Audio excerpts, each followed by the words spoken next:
تم پاگل ہو گئی ہو زاریہ، تمہیں پتہ بھی ہے کہ تم مجھے کیا بات کر رہی ہو؟ تم ایک ایسی بات کر رہی ہو جو کہ نہ صرف کہ قانون کے خلاف ہے بلکہ وہ شرعی طور پر بھی بہت زیادہ غلط سمجھی جاتی ہے، اور تم مجھے ایک ایسی بات پر اکسا رہی ہو کہ جو میرا اور تمہارا رشتہ کبھی ہو ہی نہیں سکتا۔ ایک ایسا رشتہ میرے ساتھ بنانا چاہ رہی ہو کہ جو ممکن ہی نہیں ہے، اور تم کہہ رہی ہو کہ میں تمہارے ساتھ شادی کروں، اور شادی کرنے کے بعد ایک مخصوص وقت تک میں تمہیں اپنے پاس رکھنے کے بعد میں تمہیں طلاق دوں، اور اس کے بعد تم دوبارہ دانش کے پاس چلی جاؤ گی۔ کیا ایسا ممکن ہے؟ کیا دانش تمہیں قبول کرے گا؟ کیا دانش اس بات کو تسلیم کرے گا کہ تم اپنے ہی سگے بھائی سے حلالہ کروا کے آئی ہو، اور یہ بات جو ہے یہ نہ تو قانون مانتا ہے اور نہ ہی شریعت مانتی ہے؟ اور پھر دانش کو کیسے قائل کرو گی کہ اگر میرے ساتھ تم اس قسم کی بات کر ہی لیتی ہو یا اس قسم کے لیے میں آمادہ ہو جاتا ہوں؟ پہلی بات تو یہ ہے کہ میں کیوں آمادہ ہوں، میں اس اندھے کنویں میں چھلانگ کیوں لگاؤں؟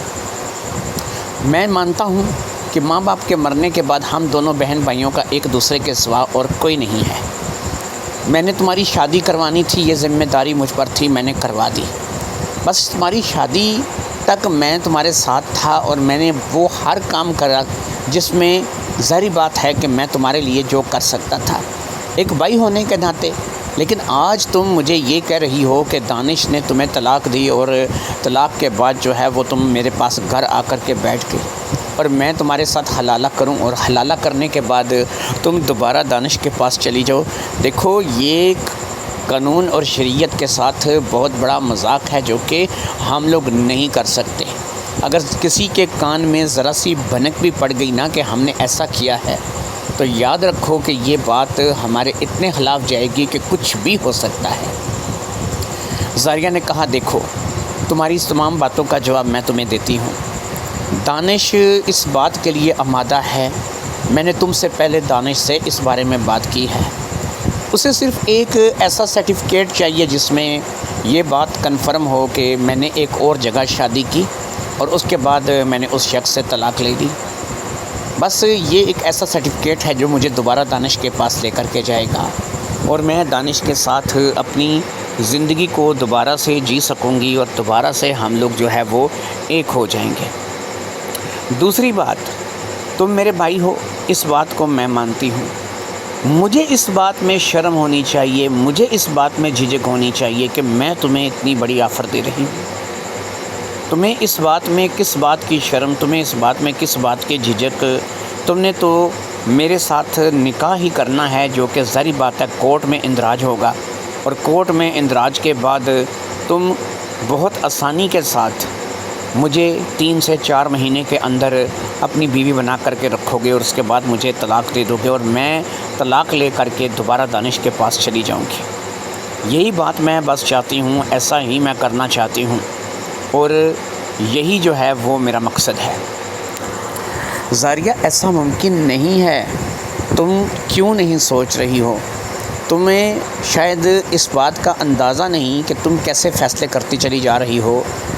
پھر یہ ہے کہ اگر کسی کے ساتھ، کسی لڑکی کے ساتھ حلالہ کیا جاتا ہے تو محض خانہ پوری نہیں ہوتی، صرف کاغذی کارروائی نہیں ہوتی، صرف ایسا نہیں کہ بس کورٹ میں جا کر کے دکھا دیا کہ ہم نے شادی کر لی، بلکہ وہ تمام رسومات کو ادا کرنا پڑتا ہے کہ جو شادی کے بعد میاں بیوی کے لیے ضروری ہوتے ہیں۔ زاریہ نے کہا، تو ٹھیک ہے نا، میں کب منع کر رہی ہوں؟ تم 3 سے 4 مہینے جو چاہے کرنا، میں نے تمہیں کسی بات کے لیے نہ منع کرنا ہے نہ روکنا ہے، کیونکہ اس وقت ضرورت میری ہے اور میں دانش کے پاس واپس جانا چاہتی ہوں۔ احتشام نے بہت سمجھانے کی کوشش کی، لیکن زاریہ اس بات کو ماننے کے لیے تیار نہیں تھی۔ اس کا ایک ہی رٹ تھی کہ وہ احتشام کے علاوہ کسی پر اعتبار نہیں کر سکتی۔ باہر کا کوئی بھی شخص اس بات کے لیے اگر تیار نہیں ہوتا تو ظاہری بات ہے کہ وہ صرف احتشام ہی ایک ایسا شخص ہے جس پہ اعتبار کر سکتی ہے۔ احتشام زاریہ کا بڑا بھائی تھا، وہ دونوں کے والدین فوت ہو چکے تھے، دونوں جو ہے وہ بھائی بہن تھے، اور احتشام کی ذمہ داری زاریہ تھی، اور زاریہ کی شادی آج سے قریب 2 سال پہلے احتشام نے کروائی تھی۔ دانش ایک بڑا بزنس مین لڑکا تھا جو کہ ایک خوش شکل ہونے کے ساتھ ساتھ بزنس مین ہونے کے ساتھ ساتھ ایک ایسا شخص تھا جو کہ زاریہ کی پسند بھی تھا۔ زاریہ اس سے بے پناہ محبت کرتی تھی۔ جب اس نے اس اپنی محبت کا اظہار اپنے بھائی کے سامنے کیا تو ظاہری بات ہے کہ دانش کی پرسنالٹی کو دیکھتے ہوئے احتشام سے انکار نہیں ہوا اور اس نے دانش کے ساتھ زاریہ کی شادی کر دی۔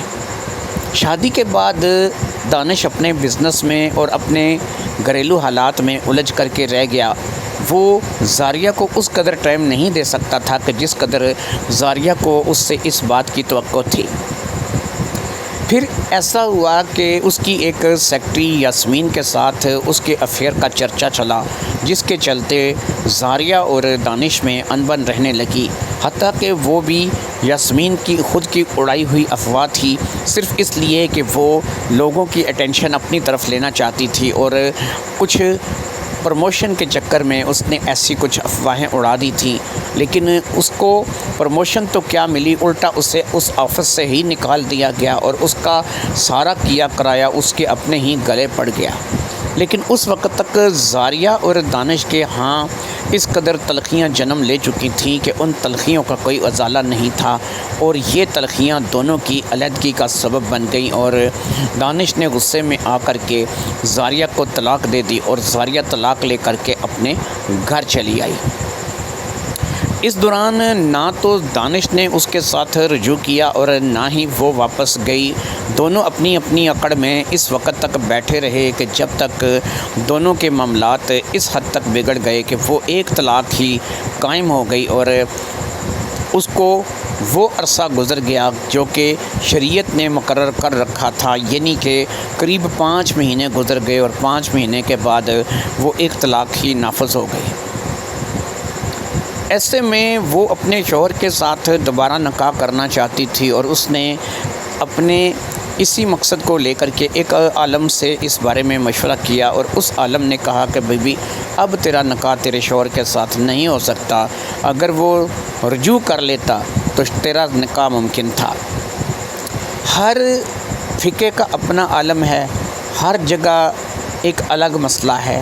کوئی اس بات کو اجازت دیتے ہیں کہ ٹھیک ہے تیرے پاس ابھی موقع ہے کہ تو جا کے شادی کر سکتی ہے، اور کوئی کہتے ہیں کہ نہیں شادی نہیں ہو سکتی۔ ہر ایک کے اپنے مسائل ہیں۔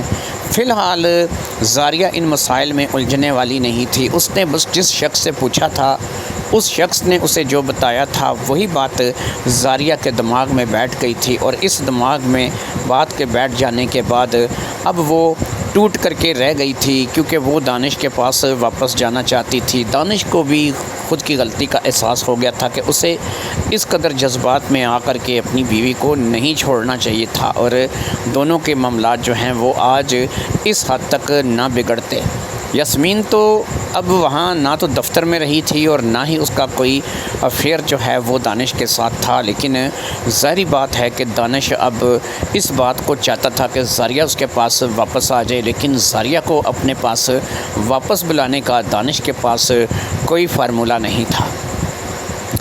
ایسے میں کسی نے دانش کے کانوں میں یہ بات ڈال دی کہ اگر تم اس اپنی بیوی کو واپس لانا چاہتے ہو تو اس کا حلالہ کروا لو، حلالہ کرنے کے بعد وہ دوبارہ تم سے نکاح کرے گی اور تم واپس جو ہے اسے اپنے پاس گھر لے آؤ گے۔ اس نے جب یہ بات زاریہ کو بلا کر کے کہی تو زاریہ نے کہا کہ یہ ممکن تو ہے کہ میرا حلالہ ہو جائے اور میں واپس تمہارے پاس آ جاؤں، لیکن سوال یہ ہے کہ میرے ساتھ حلالہ کرے گا کون؟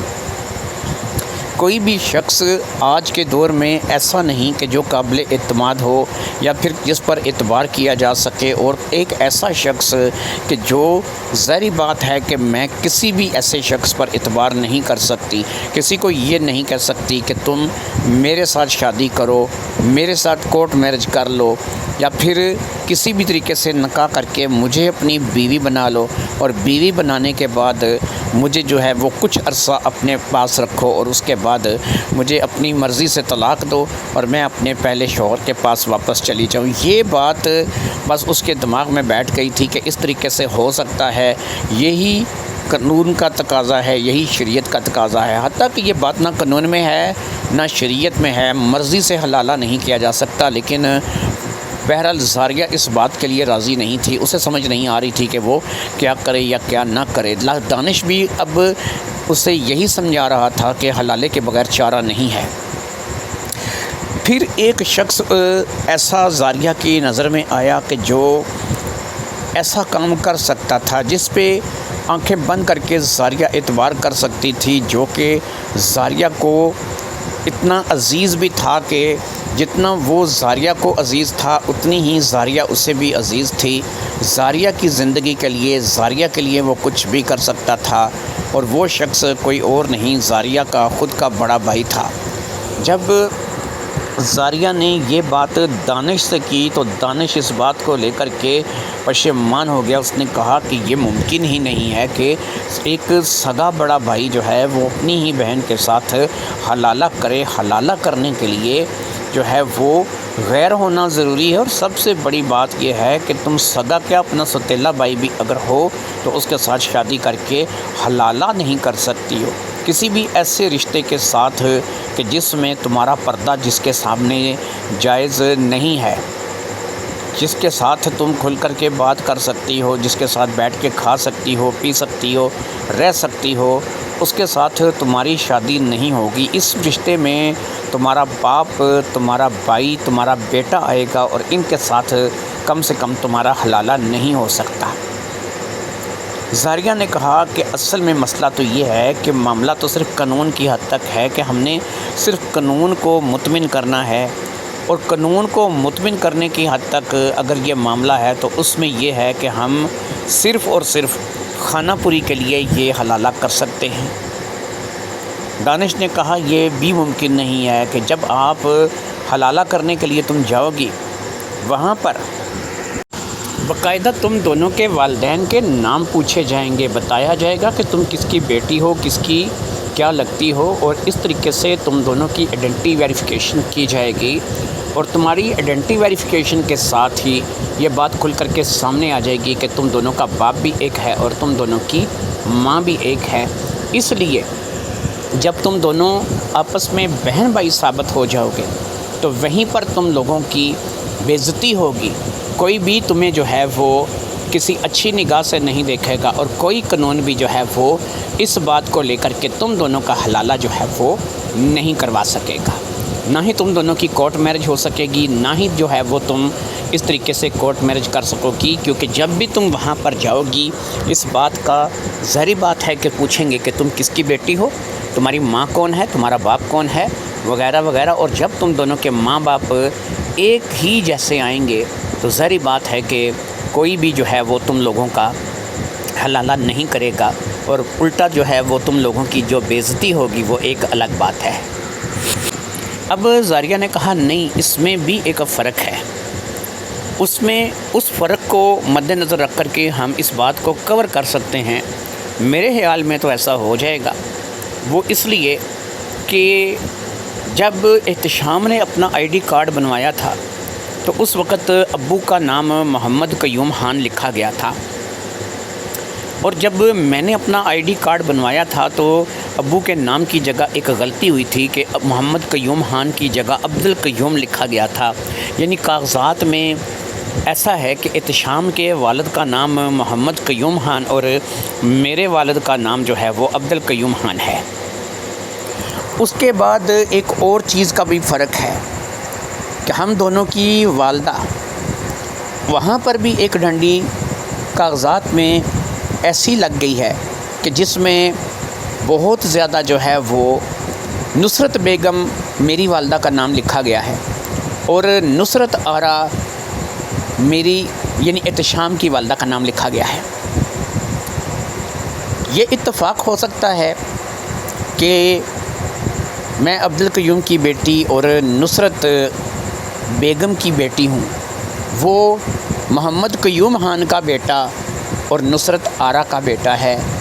کاغذات کی اس چھوٹی سی غلطی کو ہم اپنے آئی ڈی کارڈ میں استعمال کرتے ہوئے قانون کی آنکھوں میں دھول جھونک سکتے ہیں، ایک دوسرے کو انجان ظاہر کرتے ہوئے ہم شادی کر سکتے ہیں۔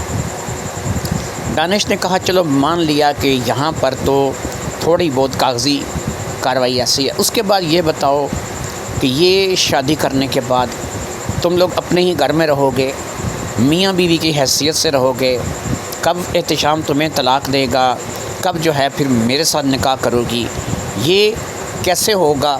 کیونکہ یہ باتیں بہت زیادہ مشکل ہیں، خاص طور پر اگر کسی کے کانوں میں یہ تھوڑی سی بھی بات پڑ گئی کہ تم دونوں میاں بیوی کی حیثیت سے رہ رہے ہو، شادی کر کے رہ رہے ہو، تو یہ تم دونوں کے لیے بہت زیادہ خطرناک ہوگا۔ زاریہ نے کہا اس کا بھی انتظام ہے، سب سے پہلے ہم یہاں اس شہر سے چلے جائیں گے، دوسرے شہر جا کر کے ہم دونوں نکاح کریں گے، ایک ایسے شہر میں جائیں گے کہ جہاں پر اچھے وقتوں میں ابو نے ایک گھر لے رکھا ہے، وہ گھر اگرچہ اتنا بڑا نہیں جتنے بڑے گھر میں ہم دونوں بہن بھائی رہتے ہیں، لیکن 2 لوگوں کے رہنے کے لیے کافی ہے۔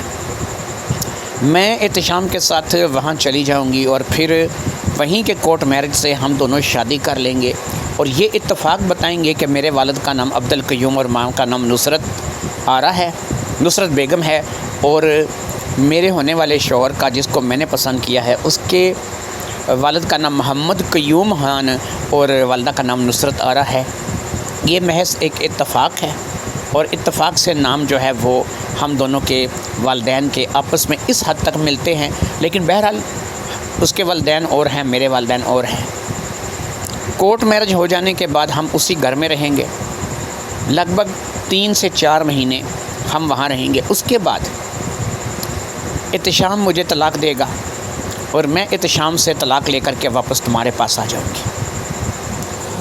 جب میں تمہارے پاس آؤں گی، ظاہری بات ہے کہ مجھے طلاق کے بعد عدت کی مدت بھی پوری کرنی ہے، کیونکہ میں احتشام کے ساتھ نکاح کر کے باقاعدہ جو ہے وہ 4 مہینے یا 5 مہینے جتنا عرصہ بھی اس کے ساتھ رہوں گی، باقاعدہ بیوی کی حیثیت سے رہوں گی، اور ظاہری بات ہے کہ اگر میں اس کے ساتھ نکاح کروں گی اور اس کی بیوی بن کر رہوں گی تو وہ مجھے جو ہے وہ بہن تو بنا کر کے رکھے گا نہیں، وہ اپنی ضروریات کو پورا کرے گا، اور ظاہری بات ہے کہ میں اس وقت اسے اس بات کو لے کر کے منع بھی نہیں کر سکتی، کیونکہ یہ اس کا حق ہوگا۔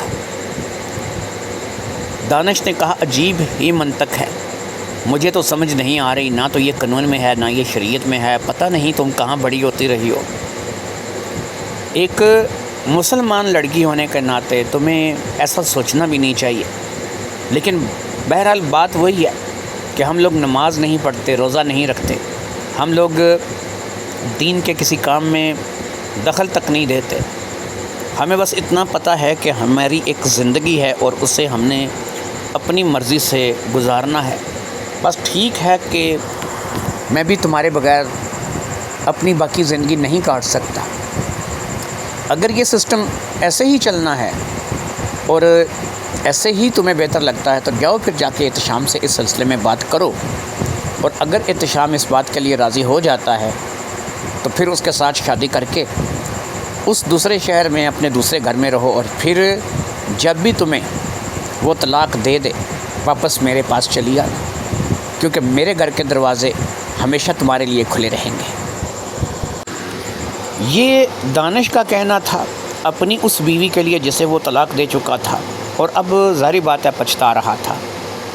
ایک ایسی بیوی کہ جسے بے پناہ حسن سے قدرت نے نوازا تھا، جس کی قد کاٹھی، جس کا وجود اس بات کے لیے ایسا وجود، ایسی قد کاٹھی کہ راہ چلتے مڑ مڑ کر کے پیچھے دیکھتے تھے۔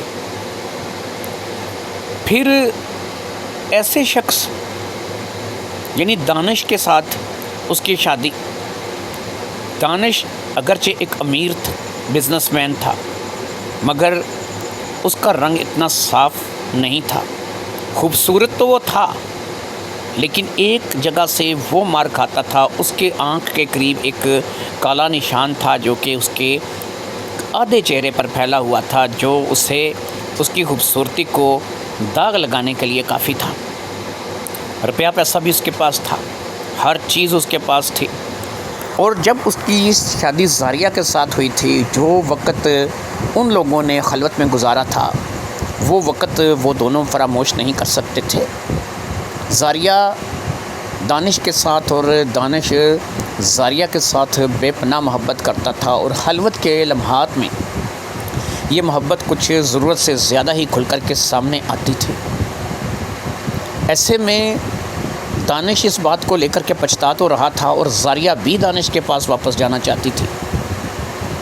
دانش اپنے الیک سلیک میں کسی پر اعتبار نہیں کر سکتا تھا کہ جو زاریہ کو بیوی بنائے اور کل کو اسے طلاق دے دے۔ کوئی بھی ایسا نہیں تھا کہ جو اس پری کو، اس حسن زادی کو اپنے پاس سے ہٹا دے اور اسے طلاق دے دے۔ ظاہری بات ہے کہ پھر زاریہ کو اگر اس سے طلاق چاہیے ہوگی تو وہ اس کے لیے عدالت کا دروازہ کھٹکھٹائے گی، یا پھر کوئی ایسا اور حربہ اختیار کرے گی کہ جو بعد کی بات ہے، لیکن کوئی بھی ایسا نہیں ہوگا کہ جو اپنی مرضی سے زاریہ کو چھوڑ دے۔ احتشام کیونکہ ہر حال میں زاریہ کی بھلائی چاہتا تھا، اس لیے ایک احتشام ایسا شخص تھا جو کہ زاریہ کو چھوڑ سکتا تھا۔ اسے زاریہ کے جسم سے، حسن سے دلچسپی نہیں تھی، کیونکہ ماں باپ کے مرنے کے بعد قریب 6 سے 7 سال اس نے زاریہ کو پالا پوسا تھا، اور زاریہ جو ہے وہ اس قدر حسین ہونے کے باوجود اس نے کبھی زاریہ کے اوپر کوئی ایسی نظر نہیں رکھی تھی۔ اس نے ہمیشہ زاریہ کو اپنی بہن کی نگاہ سے اور چھوٹی بہن کی نگاہ سے دیکھا تھا، اور اس کی شادی باقاعدہ اس نے بڑے دھوم دھام سے دانش کے ساتھ کروائی تھی۔ اب جب زاریہ نے آ کر کے یہ بات احتشام کو، یعنی اپنے بڑے بھائی سے کی، اور اس نے اپنے بڑے بھائی کے سامنے یہ بات رکھی، تو احتشام اس بات کو سن کر کے ہکا بکا رہ گیا۔ اس نے کہا زاریہ تم پاگل ہو، تمہارا دماغ خراب ہے، تم یہ جو کہہ رہی ہو ایسا ممکن ہی نہیں ہے، ایسا ہو ہی نہیں سکتا، نہ قانون اس بات کو مانتا ہے، نہ شریعت اس بات کو مانتی ہے، اور تم جو ہے وہ اپنی ہی منطق دے رہی ہو، اور اس منطق کے تحت تم چاہتی ہو کہ میں تمہارے ساتھ شادی کر کے تمہیں 3-4 مہینے اپنی بیوی بنا کر کے رکھوں، اور اس کے بعد میں تمہیں طلاق دوں اور تم دوبارہ دانش کے پاس واپس چلی جاؤ۔ ایسا ممکن نہیں ہے زاریہ، ہوش کے ناخن لو، یہ بہت غلط بات ہے۔ اور پھر سب سے بڑی بات یہ ہے کہ دانش اس بات کو قبول کرے گا۔ اب زاریہ نے اس سے یہی کہا تھا کہ ہاں دانش سے میں نے پہلے بات کر لی ہے، دانش اس بات کے لیے آمادہ ہے، اسے بس میں واپس چاہیے، چاہے وہ کیسے بھی آؤں، کسی سے بھی حلالہ کر کے آؤں، کسی سے بھی شادی کرنے کے بعد کوئی بھی مجھے اپنی بیوی بنا کر کے رکھے، طلاق دے دے، لیکن تمہارے علاوہ میں کسی پر اعتبار نہیں کر سکتی، کیونکہ اگر میں تمہارے علاوہ کسی کے اوپر بھروسہ کر سکتی تو ہو سکتا ہے کہ اب تک میں کسی سے بھی شادی کر کے اس راستے پر چل پڑی ہوتی کہ جو راستہ مجھے دوبارہ دانش کی طرف لے کر کے جاتا ہے۔ احتشام اور زاریہ کی بات کسی کنارے نہیں لگ رہی تھی، کیونکہ احتشام بار بار اسے یہی سمجھا رہا تھا کہ ایسا ممکن نہیں ہے، اور یہ حلالہ جو ہے یہ ایک قانون کی طرف سے مقرر کردہ اور شریعت کی طرف سے مقرر کردہ ایک طریقہ ہے، اور وہ ان لوگوں کے لیے ہے کہ جو ایسی غلطی کر بیٹھتے ہیں اور اس میں بھی لڑکی کی شادی ہو، وہ ایک نئی جگہ اپنا گھر بسائے اور ایسے ہی قدرتی امر کے اس سے دوبارہ طلاق ہو جائے۔ نہ وہ خود سے طلاق مانگ سکتی ہے، نہ وہ خود سے جو ہے وہ اپنی حلالے کی گھر سے شادی کر سکتی ہے، نہ وہ کوئی ایسا راستہ اختیار کر سکتی۔ اگر اسے قدرتی طور پر کسی سے طلاق ہو جائے تو وہ اپنے پہلے شوہر سے رجوع کر سکتی ہے۔ یہ طلاق چاہے اسے 10 سال بعد کیوں نہ ہو، وہ خود سے اس بات کا مطالبہ نہیں کر سکتی، اور اگر خود سے اس بات کا مطالبہ کرے گی تو حلالہ نہیں ہوگا۔ زاریہ نے کہا کہ میں اس بات کو نہیں جانتی، ہم روزانہ کی بنیاد پر کتنے ہی قانون ہیں جو کہ توڑتے ہیں، اور شریعت کی ہم کتنی پاسداری کرتے ہیں، نماز روزے کے ہم لوگ نزدیک نہیں جاتے، اللہ اور اللہ کے رسول کا حکم ہم نے کبھی مانا ہی نہیں ہے۔ ہم اپنی زندگی جس طریقے سے جی رہے ہیں، جس طریقے سے ہم اپنے نظام کو چلا رہے ہیں، ظاہری بات ہے اس میں اگر ہم اس قدر خطا کار ہیں، اس قدر گناہ کر چکے ہیں تو چند گناہ اور صحیح، چلو اگر ایسا ممکن قانون میں یا شریعت میں نہیں ہے، ہم نام کے ہی صحیح لیکن مسلمان تو کہلاتے ہیں، ہم اس قانون کے ساتھ کھلواڑ تو کر سکتے ہیں. میں کون سا کہہ رہی ہوں کہ یہ چیزیں جائز ہیں یا ایسا ہوتا ہے. بس یہ ہے کہ ہمیں قانون کی آنکھوں میں دھول جھونکنا ہے اور دونوں کو شادی کر کے اپنا گھر بسانا ہے. یہاں پر شادی کریں گے کسی نہ کسی کو اس بات کی بنک لگ جائے گی. اس لیے بہتر یہی ہے کہ ابو والے مکان میں چلے جائیں گے, دوسرے شہر میں چلے جائیں گے اور ایک دوسرے کے ساتھ نکاح کر کے اپنی نئی زندگی کا آغاز کریں گے. اب احتشام نے زاریہ سے کہا, زاریہ ایک مجھے اور راستہ سمجھ میں آتا ہے, اگر تمہیں وہ راستہ سمجھ میں آئے تو تم اس راستے پر چلو اور ویسا کر کے دیکھ لو. میرے خیال میں وہ زیادہ بہتر رہے گا. اس میں تمہیں مجھ سے شادی نہیں کرنی پڑے گی, میرے ساتھ حلالہ نہیں کرنا پڑے گا, میرے ساتھ تمہیں جو ہے وہ شادی کر کے 3 سے 4 مہینے کا وقت نہیں گزارنا پڑے گا. اب ایسا ہے ایک راستہ مجھے سمجھ میں آتا ہے. میرا ایک دوست ہے اور میں اس پہ اعتماد کر سکتا ہوں. اس کا نام شاہد ہے اور شاہد کو میرے خیال میں تم 1-2 دفعہ مل بھی چکی ہو. اگر میں شاہد سے بات کروں اور اس سے کہوں کہ وہ تمہارے ساتھ نکاح کرے اور اسی شہر میں شاہد کا گھر بھی ہے, ہمیں کسی دوسرے شہر بھی نہیں جانا پڑے گا, ایسے میں شاہد کے ساتھ شادی کرنے کے بعد تم 3 سے 4 مہینے رہو, اس کے بعد شاہد تمہیں طلاق دے گا. یہ بات میں شاہد کو پہلے اس بات پہ آمادہ کروں گا اور شاید اس بات کو مانے گا بھی, کیونکہ ظاہری بات ہے کہ وہ ایک ایسا انسان ہے کہ وہ مجھے کسی بات کو لے کر کے انکار نہیں کر سکتا, تو وہ اس بات کو مانے گا بھی. پھر شاید جب تمہیں طلاق دے دے گا تو تم واپس دانش کے پاس جا سکتی ہو. کم از کم اس میں یہ ہوگا کہ میں نہیں آؤں گا, میں اس بیچ میں سے نکل جاؤں گا اور تمہارا حلالہ بھی ہو جائے گا اور تم واپس دانش کے پاس بھی چلی جاؤ گی. شرعی طور پر یا قانونی طور پر یہ بھی اگرچہ درست طریقہ حلالے کا نہیں ہے, لیکن بہرحال اس طریقے سے بہت بہتر ہے جو تم مجھے بتا رہی ہو.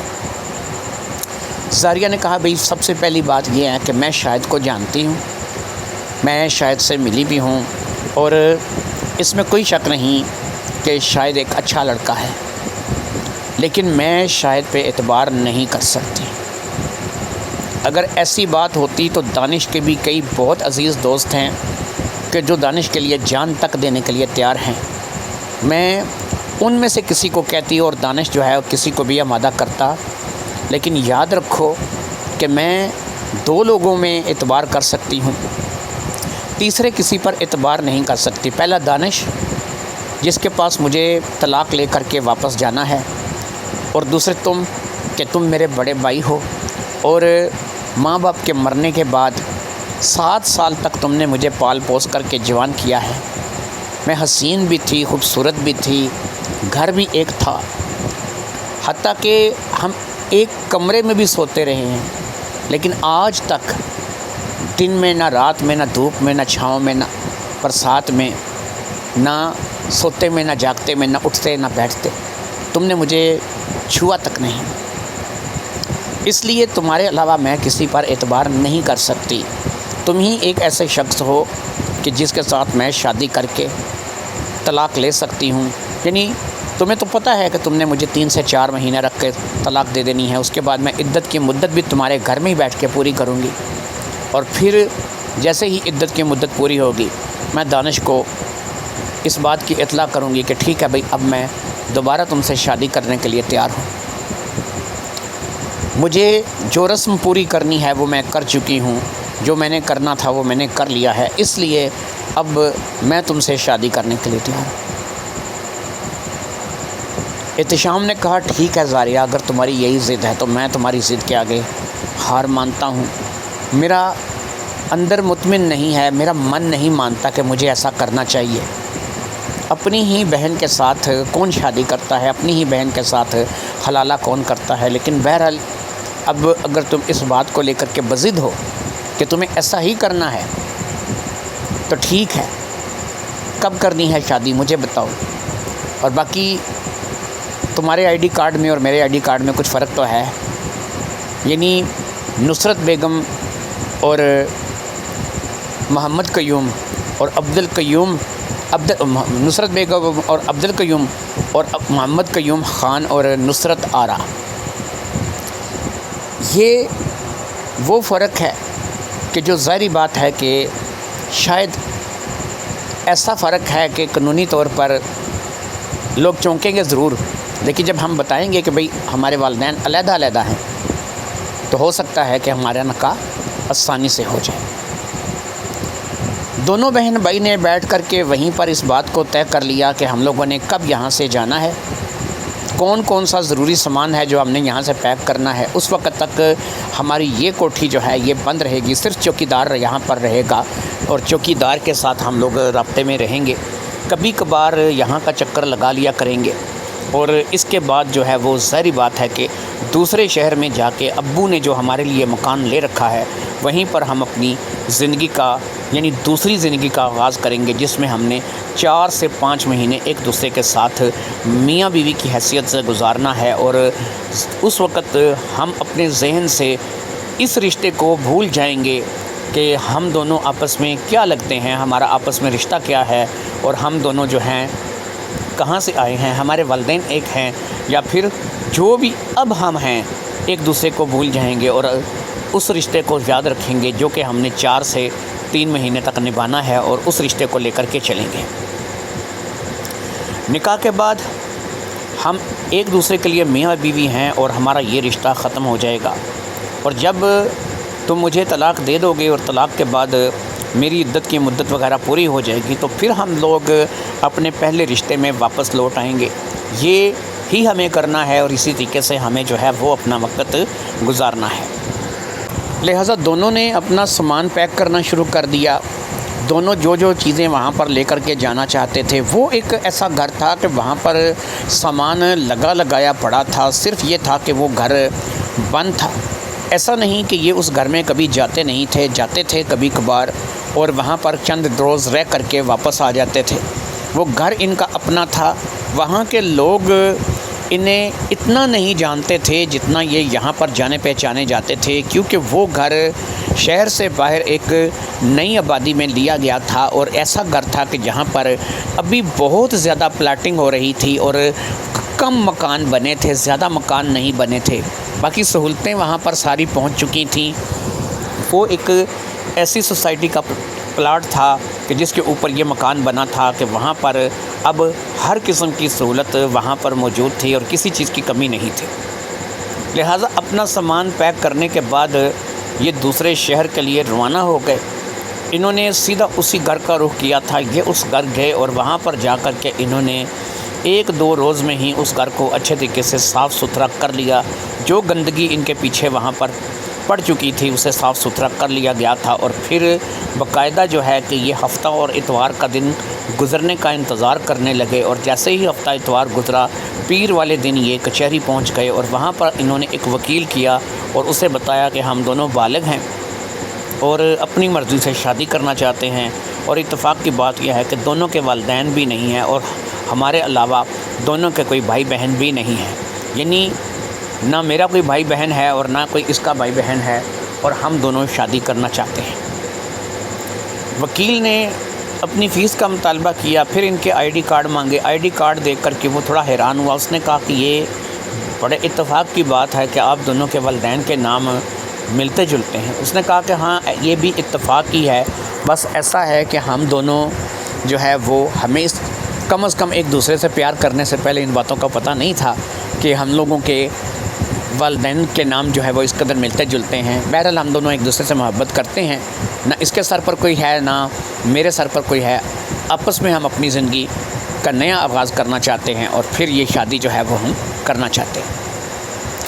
اس وکیل نے جس کا نام امجد دورانی تھا، اسی روز انہیں عدالت میں جج کے سامنے پیش کیا. انہوں نے اس بات کا اقرار کیا کہ وہ ایک دوسرے کو میاں بیوی کی حیثیت سے قبول کرتے ہیں. قاضی کو بلا کر کے وہیں پر ان کا نکاح کروایا گیا.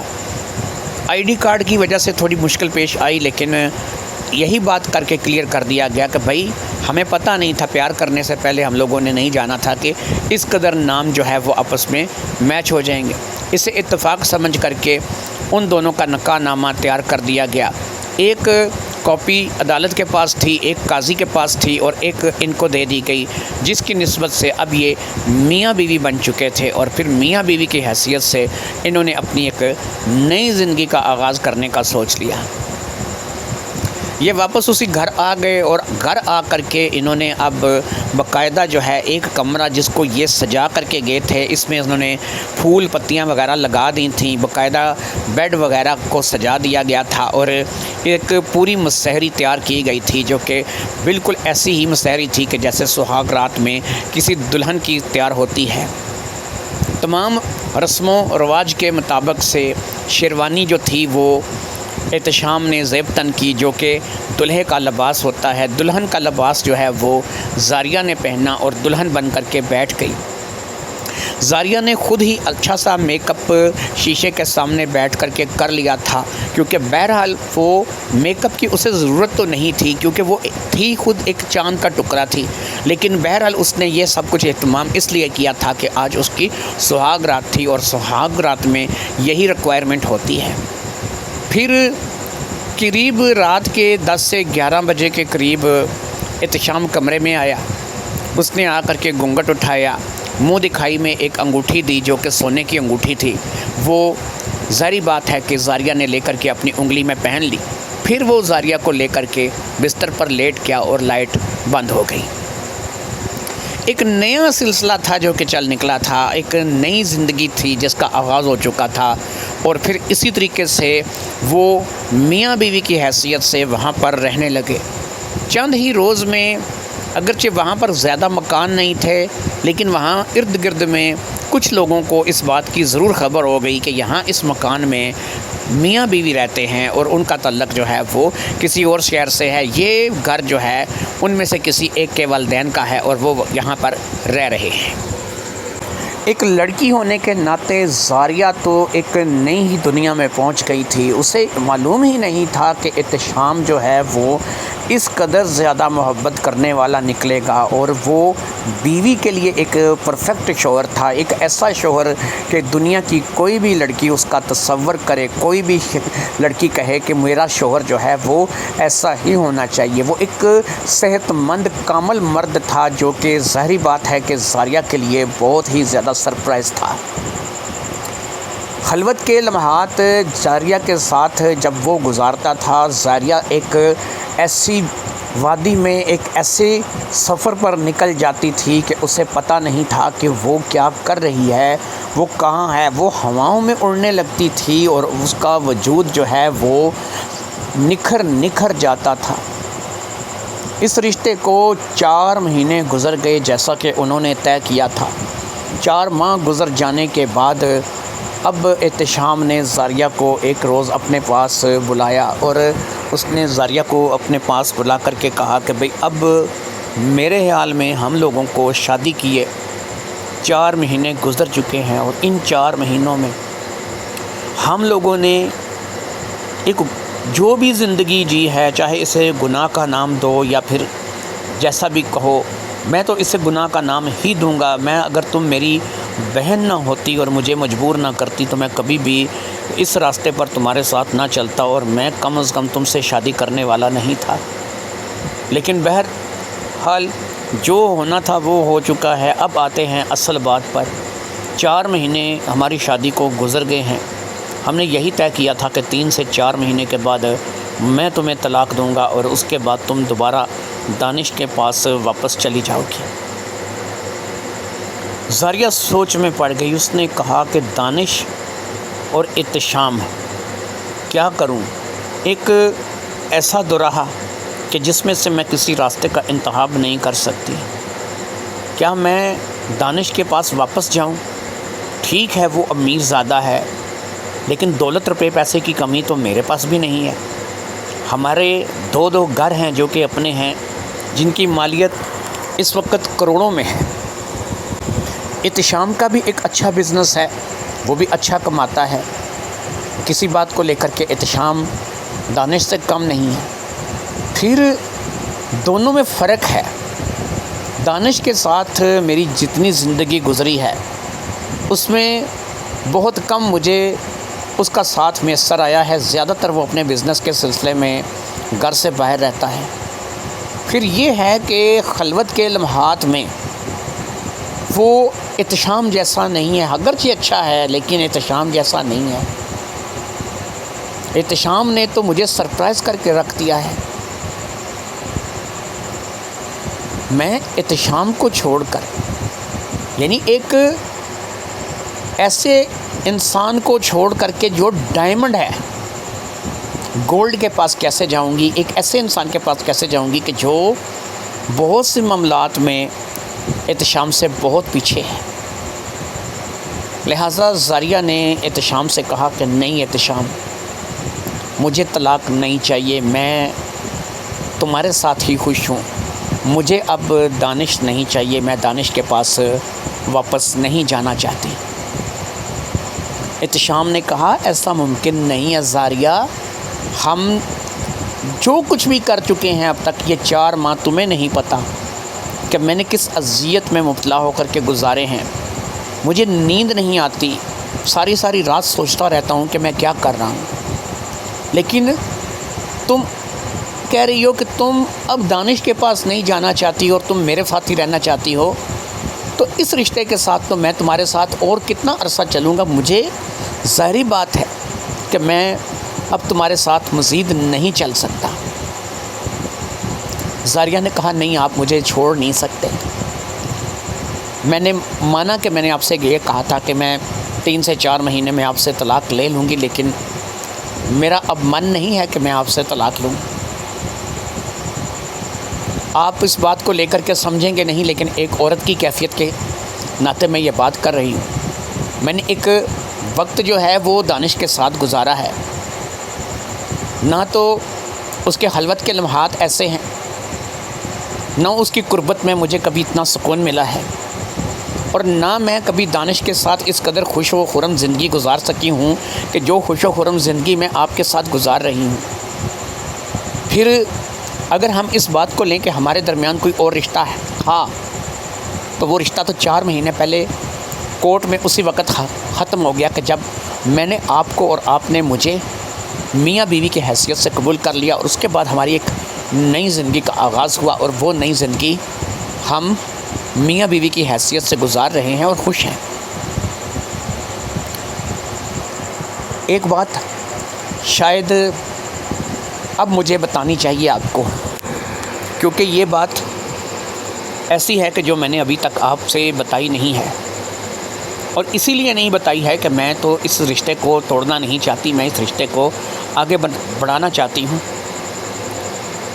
اس لیے میں نے یہ بات آپ سے کبھی کی نہیں، اور یہ بات میں نے اپنے آپ تک محدود رکھی، کیونکہ مجھے پتہ تھا کہ آج نہیں تو کل آپ مجھے اپنے سامنے بٹھا کر کے یہ کہیں گے کہ زاریہ، تمہارا میرا معاہدہ ختم ہوا، تم جہاں جانا چاہو جا سکتی ہو، میں تمہیں آزاد کرتا ہوں۔ اور پھر میں عدت کی مدت گزار کر ظاہری بات ہے کہ دانش کے پاس واپس چلی جاتی۔ آپ کے سوچنے کے مطابق ایسا ہی تھا، لیکن آج جب آپ نے مجھے یہاں پر سامنے بٹھایا ہے اور مجھ سے یہ بات کی ہے، میں بھی آپ سے کچھ کہنا چاہتی ہوں۔ میں 2 ماہ کی پریگننٹ ہوں، میں باقاعدہ ایک بچے کی ماں بننے والی ہوں، اور میں 2 ماہ کی پریگننٹ ہوں، مجھے 3را مہینہ لگنے والا ہے۔ یہ بچہ آپ بھی جانتے ہیں کہ آپ کا ہے، میں بھی جانتی ہوں کہ آپ کا ہے، اور آپ کے علاوہ یہ بچہ کسی کا ہو ہی نہیں سکتا، کیونکہ جب میں آپ کے پاس آئی تھی تو دانش کے پاس سے مجھے طلاق لیے 5 سے 6 مہینے گزر چکے تھے، اور میں نے اپنی عدت کو اچھے طریقے سے پورا کرنے کے بعد آپ سے نکاح کیا تھا، اور آپ کے نکاح میں مجھے 4 مہینے ہو چکے ہیں۔ ان 4 مہینوں میں 2 مہینے کی پریگننٹ ہوں، اور 3را مہینہ مجھے لگنے والا ہے۔ احتشام نے کہا زاریہ تم پاگل ہو گئی ہو، تم نے یہ کیا کر دیا ہے، یہ ایک اور گناہ ہے جو تم اپنے سر لے رہی ہو۔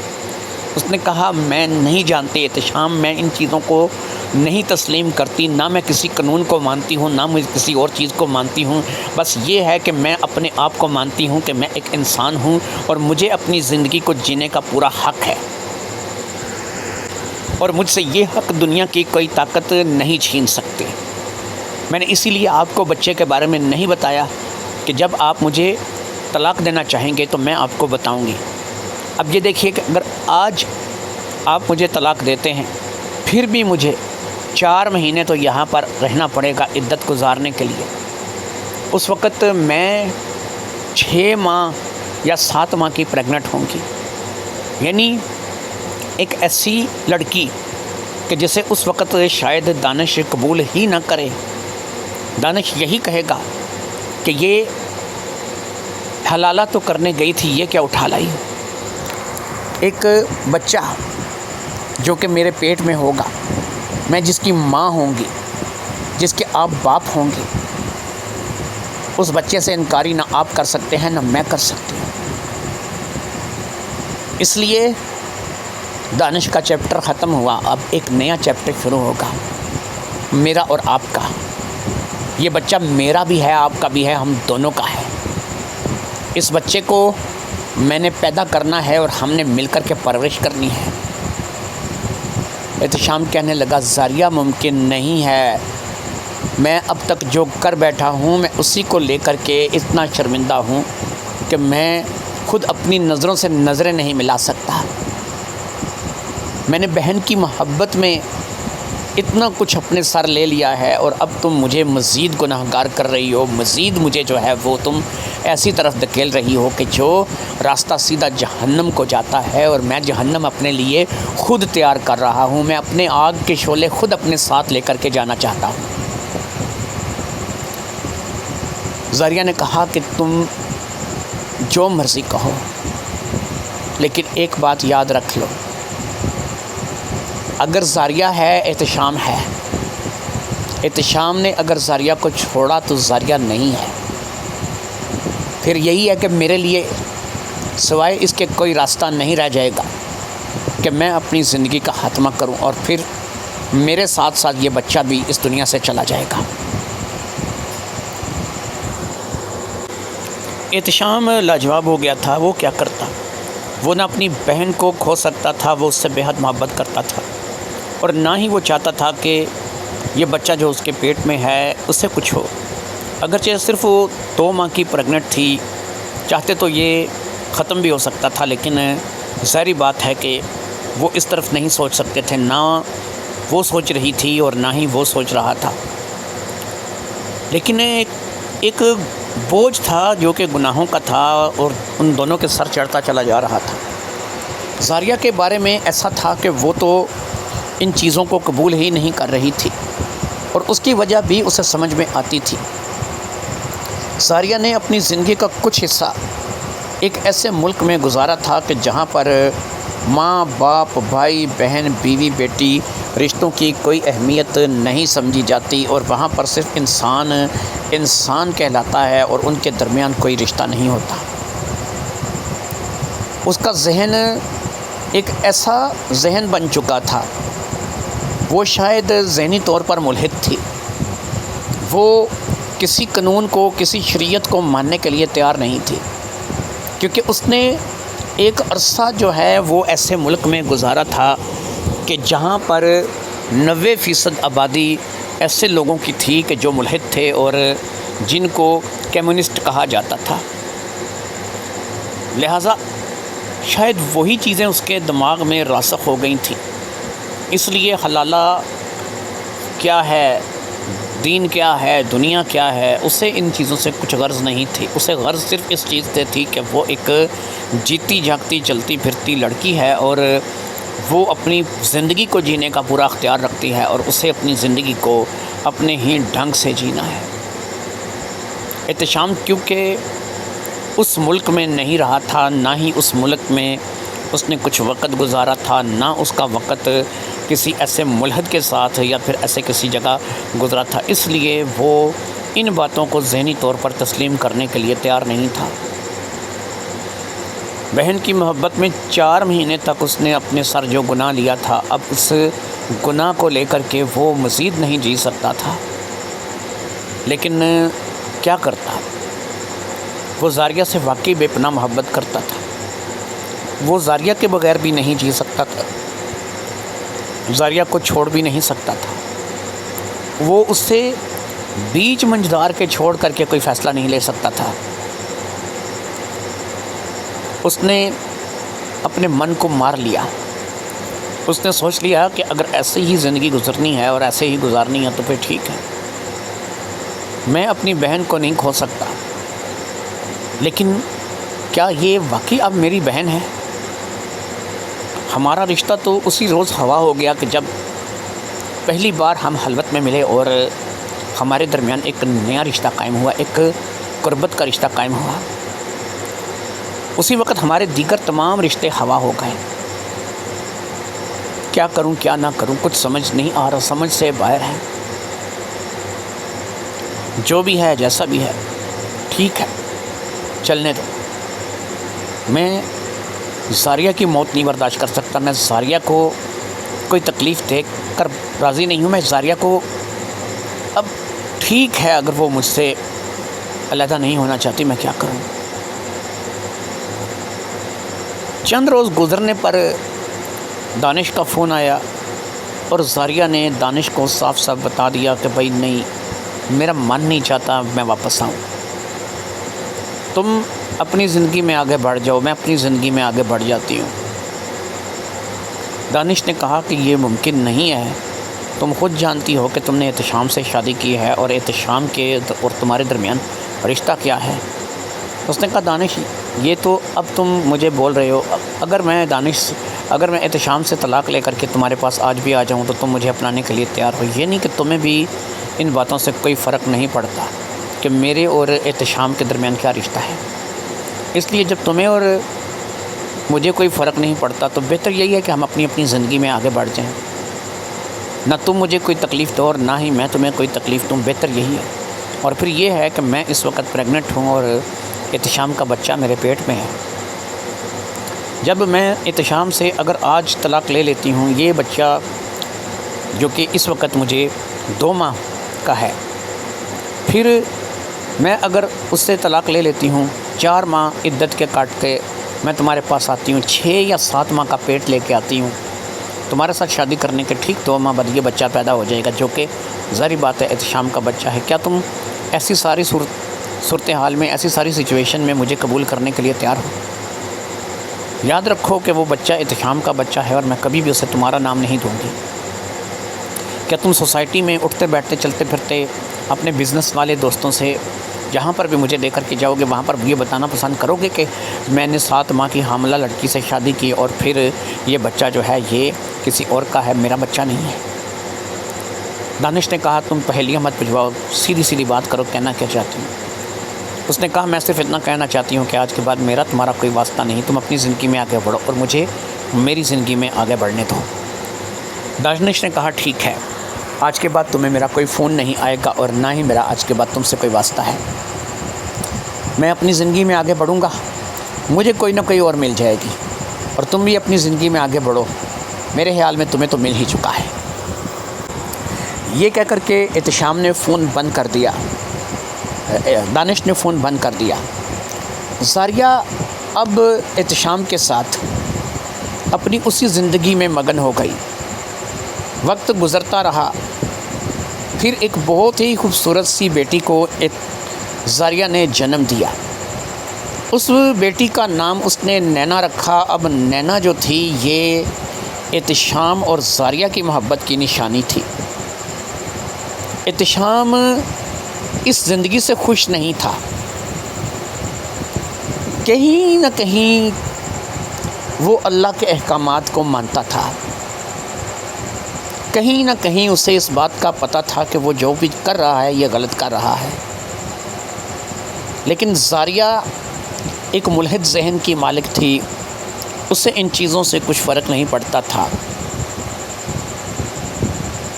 وقت اسی طریقے سے گزرتا رہا اور نینا بڑی ہونے لگی. پھر ایک ایسا حادثہ زاریہ کے ساتھ پیش آیا کہ جس نے زاریہ کی زندگی کو اجاڑ کر کے رکھ دیا. ایک ایسا ایکسیڈنٹ جس میں زاریہ کی حالت خراب کر دی. احتشام جس وقت ہاسپٹل پہنچا اس نے زاریہ کی بہت بری حالت دیکھی، پٹیوں میں لپٹی ہوئی، اور ایسی حالت میں اس نے زاریہ کو دیکھا جس کا اس نے کبھی تصور بھی نہیں کیا تھا. اس کی جان بچ گئی لیکن وہ اپنے حواس کھو بیٹھی، ایک ایسی زندہ لاش کہ جسے پتہ ہی نہیں کہ اس کے ساتھ کیا ہو رہا ہے، کہاں پڑی ہے، کھانا کب ہے، پینا کب ہے۔ احتشام سوچنے لگا یہ عذاب ہے جو کہ اس پر آیا ہے، بس عذاب کی ایک شکل ہے۔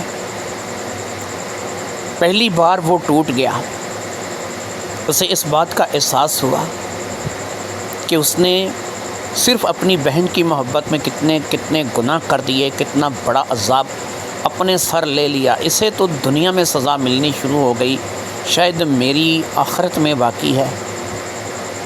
وہ وہیں زمین پر گر کر سجدہ ریز ہو گیا، آنسوؤں کی جھڑی لگ گئی تھی۔